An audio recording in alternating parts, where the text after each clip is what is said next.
आज हम सबके लिए एक सार्थकता का दिवस है। इतने लोगों ने सपना देखा, इतने लोगों ने प्रयास किए, इतने लोगों ने अपने प्राण अर्पण किए। आज उनकी स्वर्गस्थ आत्मा तृप्त हुई होगी। आज वास्तव में अशोक जी को वहां शांति मिली होगी। महंत रामचंद्र दास जी महाराज, श्रीमान दालमिया जी, कितने संत, कितने गृहस्थ, कितने विद्यार्थी, उन्होंने अपना प्राणार्पण किया, अपना पसीना बहाया। जो पीछे रहे वो भी रोज ये इच्छा मन में व्यक्त करते रहे कि मंदिर बनेगा बनेगा, बन गया। और आज उस मंदिर निर्माण की शास्त्रीय प्रक्रिया पूर्ण हो गई, ध्वजारोहण हो गया। राम राज्य का ध्वज जो कभी अयोध्या में फहराता था और संपूर्ण विश्व में अपने आलोक से सुख शांति प्रदान करता था, वो ध्वज आज फिर से नीचे से ऊपर चढ़ता हुआ और अपने शिखर पर विराजमान होता हुआ हमने अपनी आंखों से देखा है, इसी देह में देखा है। ध्वज प्रतीक होता है। इतना ऊंचा ध्वज चढ़ाना कितना समय लगा आप जानते हैं? मंदिर बनने में भी समय लगा। 500 साल छोड़े तो भी 30 साल तो लगे ही। उस मंदिर के रूप में हमने कुछ तत्वों को ऊपर पहुंचाया है। सारा विश्व जिससे ठीक चलेगा, अपने व्यक्तिगत जीवन, पारिवारिक जीवन से लेकर तो सृष्टि जीवन तक सबका जीवन जिससे ठीक चलेगा, वो धर्म, उस धर्म का प्रतीक भगवा रंग, वह इस ध्वज का रंग है। ये धर्म ध्वज है। इस धर्म ध्वज पर रघुकुल का प्रतीक कोविदार वृक्ष है। वैसे रूप देखा जाए तो कचनार जैसे लगता है। और जो खोजी लोग हैं वो खोज कर कह रहे हैं कि मंदार और पारिजात दो वृक्षों का एक तरह से संकर है। दोनों वृक्षों के गुण, ये दोनों वृक्ष देव वृक्ष कहलाते हैं। दो देव वृक्षों के गुणों का समुच्चय ये वृक्ष है। और ये वृक्ष उस रघुकुल की सत्ता का प्रतीक है। वो सत्ता वृक्ष से व्यक्त होती है, जिसके बारे में कहा गया, छायाम अन्यस्य कुर्वन्ति तिष्ठन्ति स्वयं आतपे।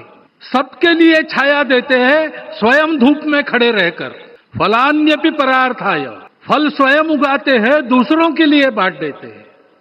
वृक्षाः सत्पुरुषा इव, वृक्ष सत्पुरुष होते हैं। और कचनार के गुण औषधि भी है। कचनार के वृक्ष का अन्न में भी उपयोग है। सब प्रकार से उपयोगी इस वृक्ष का प्रतीक हमने लगाया है। धर्म जीवन ऐसा जीवन होता है और ये जीवन जीना है, उस जीवन की प्रतिष्ठा करनी है, इस जीवन का झंडा शिखर तक पहुंचाना है। चाहे जितनी प्रतिकूलता हो, चाहे जितनी कठिनाइयां हो, साधनहीनता हो, सारी दुनिया स्वार्थ में बहती होगी, लेकिन हमारा संकल्प है। सूर्य भगवान उस तेज के, उस संकल्प के प्रतीक है। उनके रथ का एक ही चक्र है। 4 चाक वाली गाड़ी यहां भी एक्सीडेंट करती है तो एक चक्र चलाना है। और रास्ता खराब भी नहीं, रास्ता है ही नहीं। अधांतर में चलो रथस्य एकम चक्रम। रथ चलाने के लिए 7-7 घोड़े, उनको नियंत्रण करने के लिए सांपों के लगाम है और रास्ता नहीं है, और सारथी जो है उसके पैर नहीं है। ऐसी गाड़ी चल सकती है क्या? कंप्यूटर में डाटा डालेंगे, कहेंगे नहीं चलेगी। लेकिन बिना थके रोज पूरब से पश्चिम, पूरब से पश्चिम जाना आना सूरज भगवान कर रहे हैं। क्योंकि कार्य की सिद्धि स्वत्व के भरोसे होती है। हिंदू समाज ने लगातार 500 साल और बाद के दीर्घ आंदोलन में अपने इस स्वत्व को सिद्ध किया और रामलला आ गए, मंदिर बन गया। यही बात सत्य पर आधारित धर्म, सत्य जो प्रतिनिधित्व होता है ओंकार से, वो सारी दुनिया को देने वाला भारत हमको खड़ा करना है। हमारे इस संकल्प का प्रतीक यह राम मंदिर, उसकी प्रक्रिया आज हमने पूरी कर ली है।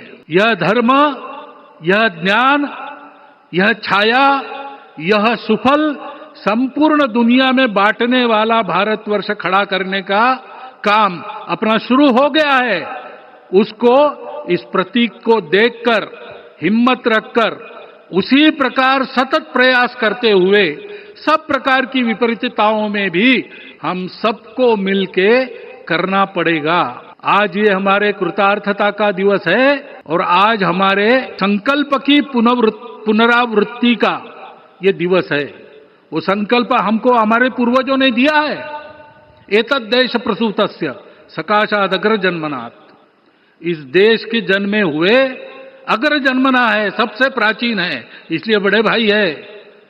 वो ऐसा जीवन जिए कि स्वम स्वम चरित्रम शिक्षेरन पृथिव्याम सर्व मानवा।